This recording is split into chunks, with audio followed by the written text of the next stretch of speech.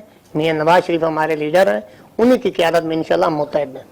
Madam آپ کیا کہیں گے آخر میں، کیا کہیں گے؟ میں سمجھتی ہوں ان دونوں بھائیوں میں دراڑ پڑ چکی ہے، اور جو انہوں نے کہا کہ ان کو پرائم منسٹر بنا رہے ہیں، شہباز شریف کا تو میں یہ اس دفعہ بھی، لیکن نواز اس شریف کی دفعہ بھی طرف اگر سے وہ نواز مریم شریف کے صاحبہ پر ساتھ ساری ہوتا تو اس investment دفعہ بھی کی پرائم منسٹر میاں شہباز شریف سر تھے. جی ان کے بیانیے لگ یہ ہیں، ان کی اس بھول وقت تھی، ایک پیج پہ نہیں یہ ہے. ان کی بھول تھی. 27 مارچ کو جس دن آپ نے کٹھے لانگ مارچ کیا تو مجھے کسی چینل کے ان پروگرام لائل میں لوگوں ضرور کی بلائیے بھول گا، تھی اس اور دفعہ بھی. آخری بات NRO نہیں ملے گا. ٹھیک ہو گیا میڈم، بہت شکریہ آپ کا. میں آپ تینوں مہمانوں کا بہت شکر گزار ہوں کہ آپ یہاں تشریف لائے. ناظرین آپ نے میرے تینوں مہمانوں کی باتیں سنی، فیصلہ آپ پہ چھوڑ دیتے ہیں.